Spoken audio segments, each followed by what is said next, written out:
Day, everyone's pumped, everyone's excited, you know, couples are getting their gifts and their dates and they're, you know, planning all type of stuff. And then we have the singles. This is a period of time where singles usually struggle. And the struggle is because, well, they're single this year and they really don't have anybody to kind of, you know, celebrate the day.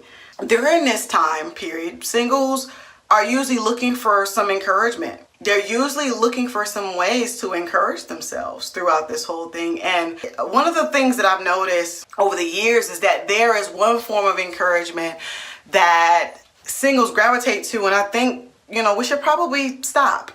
I think we should stop.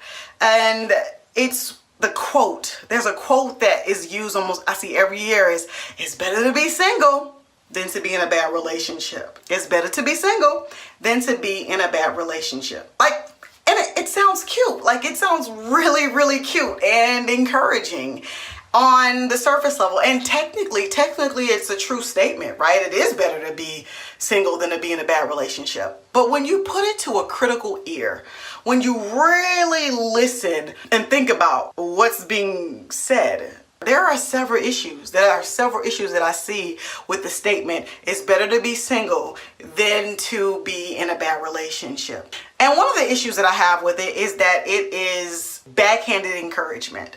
It is backhanded encouragement. You ever heard of the term backhand compliment? Like, oh, you're pretty for a black girl. It's kind of like a compliment that's undermining, a compliment that's actually an insult. Well, I call it backhanded encouragement. Like when you say things like, oh, it's better to be single than to be in a horrible relationship, it's insulting. And it kind of sounds like it's better to be single because I lack the discernment, the good judgment, and the strategy to choose the right man to be in a healthy relationship with. The second reason why I have an issue with that statement is because it insinuates that singleness is the default relationship status if you're not in a bad relationship. As if good relationships aren't on your radar at all. So it kind of comes off as if you're saying that I'm settling for singleness because the only other alternative in the whole universe is a horrible relationship. I mean, I don't know how that come off to y'all or how that sound to y'all, but to me that screams I mess with clowns, bums, and F-boys. And when I'm tired of them, I go single. Instead of just coming off as, hey, I'm single, yeah, I'm single, but it's because I haven't found the right one that I want to build a healthy relationship with, which is a very healthy mindset to have.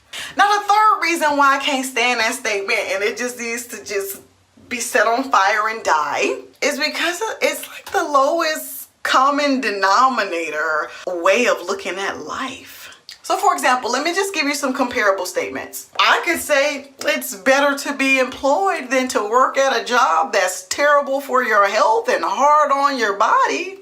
It's better not to own a car than to drive one and get in a car accident. And let me tell you, it's better to be homeless than to live in a house that comes alive and tries to kill you. I mean, look, those are extreme examples, but I need y'all to get the point here. I need you to get the point. Not only is using that statement like a sad way to look at life, but it is the very attitude that gives off the negative energy that is destructive to a healthy relationship. Look, sis, being single is nothing to be ashamed of. It's not a bad thing. It's actually a great period to explore and enjoy during your life. But, instead of conjuring up pessimistic, insulting, backhanded encouragement to try and stroke your ego about being single this year, own your singleness like a boss. So, we're gonna replace it's better to be single than to be in a bad relationship, right? You can replace that statement with, yeah, it's Valentine's Day. I know that, I see it. And I know I'm still single.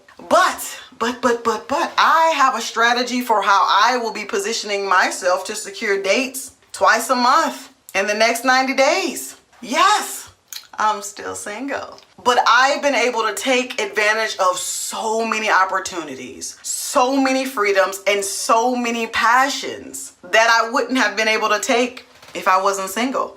I am going to bring all of these experiences into my marriage, into my healthy relationship. Yes, I'm single, but I have enough family and friends that I have strong, loving, intimate, healthy relationships that I don't experience these crazy bouts of loneliness that causes me to be desperate. I'm definitely in a better position to attract and meet better men this year. Yes, I'm single, but I've done some self-introspection and I realized that I currently am not the good woman that would complement the good man in my life. I gotta take some time and work on that, but I'm gonna do it. I'm gonna get it right. I'm gonna get it right. That right there, y'all. That right there. You listening, single ladies? The introspection, the accountability, the optimistic outlook, that is true encouragement. That is true empowerment, and a lot more productive than telling everyone that you're only single because it's better than being in a bad relationship. All right, I'm out of here. Take care.